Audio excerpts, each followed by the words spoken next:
spanning tree protocol. In short, we call it as STP. The layer 2 loop prevention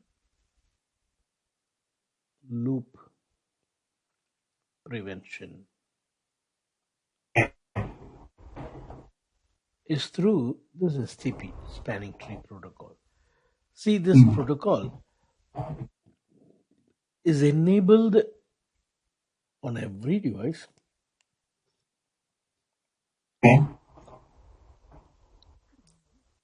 whether it is a layer 2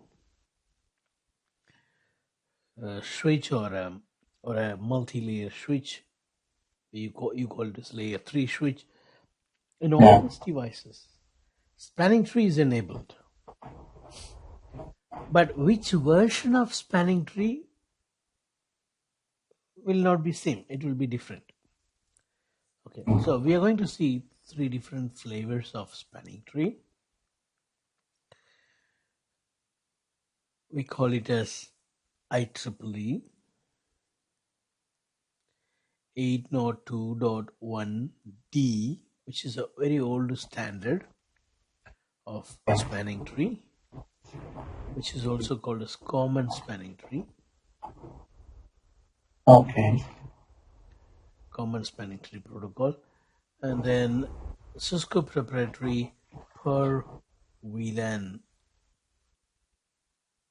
STP plus,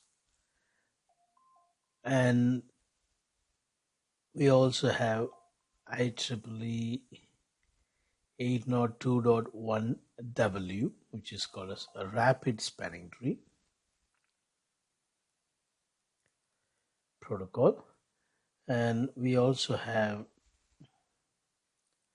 another version, industry standard IEEE 802.1S, which is called as multiple VLAN STP, MST.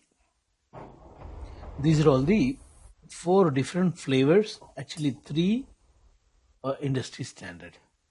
PVSTP plus is Cisco, right? Now, any one you will find in every device. Every Cisco device will have any one of this. High-end devices, I've seen high-end devices in Cisco having that IEEE 802.1W, which is called as rapid. But normal enterprises level switches, we see per VLAN spanning tree. Okay. And this per VLAN spanning tree protocol is same like common spanning tree protocol, same like IEEE 802.1D. Okay. The main difference is this is industry standard, this is Cisco. But there is also one more main difference. This is common for all VLANs. All VLANs. Meaning I told you loop need to be prevented. Yeah. For that we have this protocol. But if I have multiple VLANs, what does that mean? I have multiple switches, correct? Yeah. VLAN is a virtual LAN, virtual switch. Yeah. Virtual LAN. So if I have 10 VLANs in a switch, actually I have 10 switches, virtual switches. Yes. So we need to prevent loop for each switch. We need to prevent loop for each VLAN, correct? Yeah. Yeah. This common spanning tree will only run one spanning tree protocol on behalf of all VLANs. Okay. On behalf of all VLANs, only one STP, one spanning tree protocol runs. Okay. Whereas the Cisco proprietary STP will be multiple STPs. For each VLAN, one STP. Okay. That's why it is called as per VLAN. Per VLAN. For each VLAN, there will be a dedicated STP. For example, for VLAN 1, there will be one STP. For VLAN 10, another STP. For VLAN 20, another STP. Yeah. Whereas in this, only one STP for, it's not going to be 3, it's going to be only one STP for all VLANs, if it is common spanning tree. You understood the difference between this? Yeah. Yeah. Okay.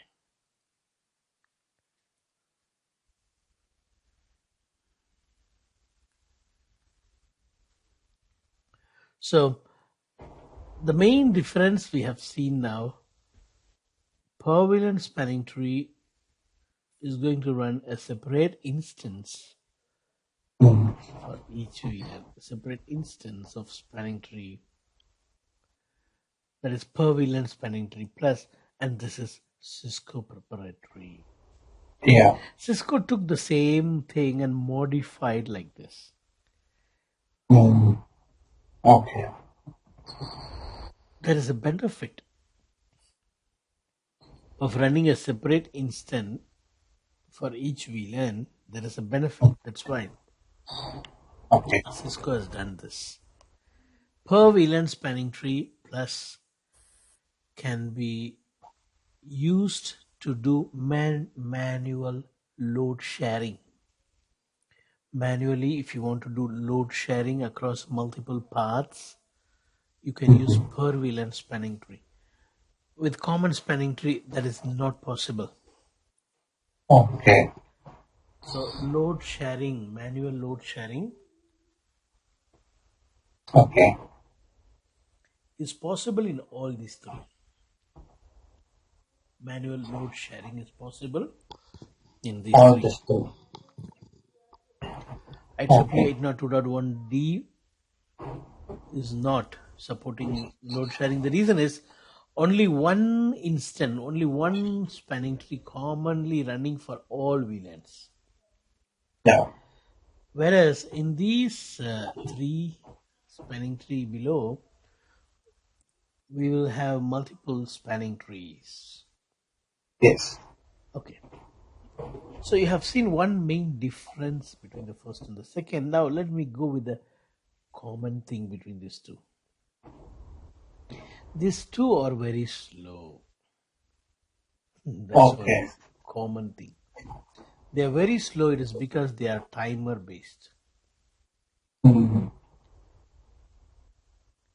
don't know why I like to write like this. Multiple colors when I write. Yeah. This and this are slow. They work following a time interval. Yeah. They're timer based. Yeah.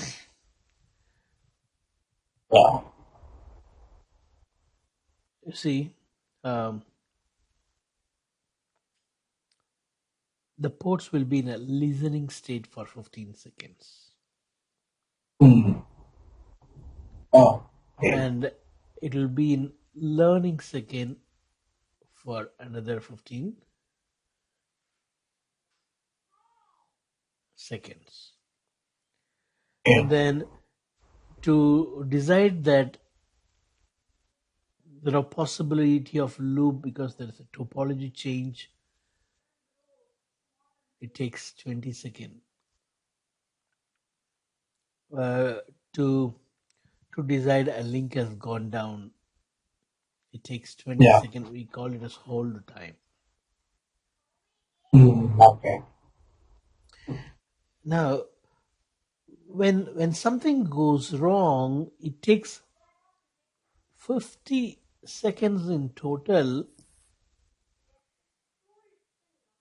to take a conclusion, to take a decision, to provide an alternate path. If a path goes down, to provide an alternate path, or if some link fails, to get converged to the new topology, it takes 50 seconds. Yeah. When a Okay. topology goes down, what happens? When a link goes down, what happens to your topology? Your topology now becomes new because there is no link now. Earlier you Yeah. had a link. So to understand that a link has failed, and to understand that I need to change the route for packet Mm-hmm. forwarding, it takes Mm-hmm. 50 seconds, and then only it starts forwarding. So in the 50 seconds, there will be thousands, thousands, and thousands of packets lost in a large network. Yeah. Yeah. That's the drawback of this 2 STP, the first 2 STP. Okay. They are timer based. Whereas this one, rapid spanning tree, Yeah. rapid spanning tree is faster. As the word says, rapid, Rapid. Yeah. fast.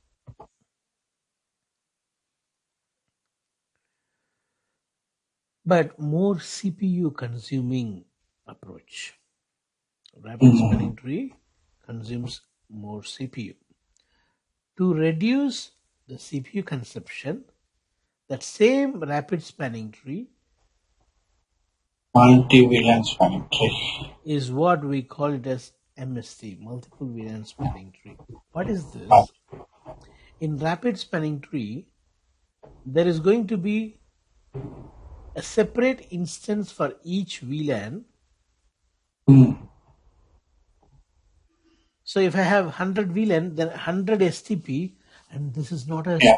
this is not a normal STP. It's a fast STP, rapid spanning tree, 100. Then CPU will Yeah. be too heavily Yeah. utilized. Yeah. Whereas in MST, you can tell, you as a user can tell, I don't want 100. I have 100 VLANs, but for VLAN 1 to 25, give one spanning tree. And VLAN 26 to maybe 50, give another spanning tree. Maybe Okay. 51 to 90, give another spanning tree. And then uh, give another spanning tree for 90 to 100. So only 4 spanning tree now for 100 VLANs. Mm. You understand the Okay. Yeah. advantage?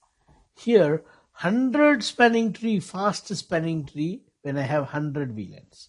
Whereas Yeah. here, it is only 4. You can decide how many, 4 or 2. You can also Mm.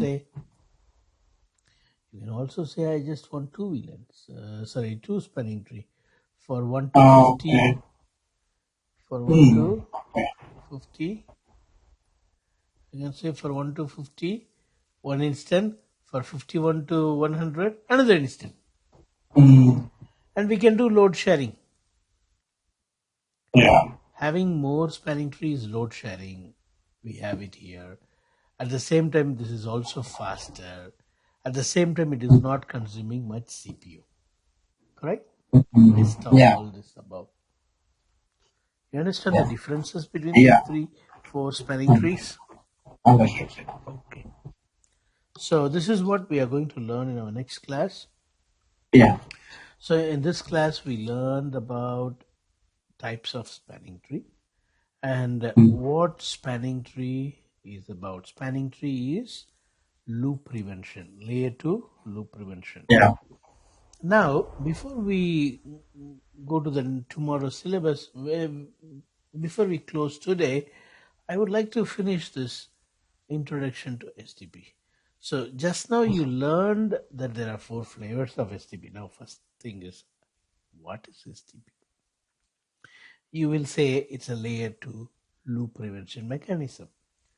And now my Mm. question would be, how it prevents loop? Yeah. How? Yes. how it prevents loop. That's what we need to understand. Yes. Let's say you have two switches. One, I'll call it as S1 and Mhm. S2. And these two switches are connected to some computers in the left and right. Many computers, I'm just having two computers for example, A and B. Like A, there are many computers connected to S1. Mm. Like B, there are many computers connected to S2. Yes. Too. Now what happened? When I have only one wire, that's the only hope for communication between left to right and right to left, correct? Yeah. This is the only hope. Yeah. The problem is if that link fails, Mm. the problem will be that none of the people from left to right can talk, Yeah. correct? No one can Yes. talk. Yeah. So what I did is I added another computer, another wire. Okay. I added another wire. I added another wire.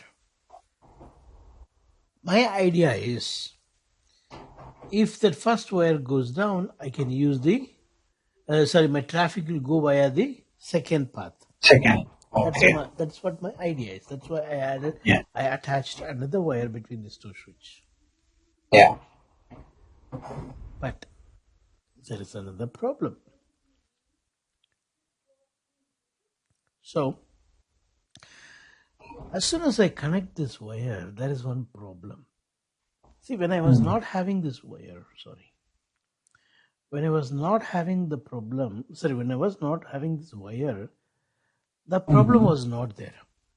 But the moment I put this wire, Yeah. I'm getting one problem. What is that? If a Mm. broadcast packet is sent, see, Mm. ARP will send broadcast, layer 2 Podcast. broadcast. Yeah. Yeah. DHCP will send layer 2 broadcast. Yeah. When a broadcast packet is sent, switches are supposed to send it via all ports. Because it's a broadcast Mm. packet, it will Yeah. send via all ports. If there is another computer here, it will go via all ports. Yeah. Because it's a layer 2 broadcast, it goes Yeah. via all port. And the one which is going in this wire hits the switch 2, and switch 2 receives that broadcast packet. So it has to again send it to everyone. Yeah. And now it is sending back also. Because it has to send to everyone, it is sending on Yeah. this link also. You understand? Mhm. The one Yeah. which went like this is taking a U-turn and coming. And the one which is going here will also take a Oh, U-turn and come. The one which comes okay. here, again it will be broadcasted and it will take also a U-turn and go. So in this and in this direction, loop starts occurring in both the directions. Yeah. Yeah. After a point of time, the packet gets duplicated thousands of times and it will be rounding and occupying the complete bandwidth. As a result, Um, no one from here will be able to talk to this side. You understand? okay. So, loop is dangerous. Yeah. To avoid this loop, we need a protocol. Or you have to do something manual. See, doing something manual is possible, but it will be very poor in convergence. For example, how can we solve this problem manually? When you have two Mm. wires, shut down one of the wire Yeah. so that this will be in use, and if this goes down, then you come and say no shutdown. But Yeah. that will take a long time. Mm. When this wire goes down, how you know that wire has gone down? A will Yeah. start complaining to you, Mm. and B will also start complaining to you. Then you will log into the switch, And then you will say, no, Shannon, what if you are in holiday? You are in leave that day. Yeah. So Okay. we need an automation. We want someone to do this automatically without human being. We want a protocol to do this automatically. So STP does what? STP will block this port. Not we shutting down. We are not shutting down. Who is going to put this port in a blocking state? It is STP. Okay. Spanning tree protocol will block this port. Actually, it is not shutting down the port. It is simply blocking traffic entering into that port. And when the link goes down, this will be unblocked Okay. automatically. And when this link comes back, again this will go to block. Now, will the loop occur? No. See, only when you have two active link, loop will occur. Isn't it? Yeah. Yeah. When you have only one active and one standby, there won't be a loop. So spanning tree by blocking makes the link standby. Standby means what? காத்திருக்குதல். அவன் வீழ்வானோ என்று நான் காத்திருப்பேன். அவன் வீழ்ந்தவுடன் நான் அவன் இடத்தை பிடிப்பேன். That is standby. Yeah. Right now this is active. And this is standby. Why it is standby? Because it is blocked by STP. Yeah. The moment the active link goes down, the block will be removed. The block will be removed and this will become active link. By doing like this, loop is prevented by STP. Yeah? Yeah. Okay. So in our next class, we are going to go deep into STP. We are going to see how a blocking spot is selected by STP. STP is not going to randomly block one port. There is a procedure which STP follows to do this. Okay. Okay. All right. So we'll meet tomorrow.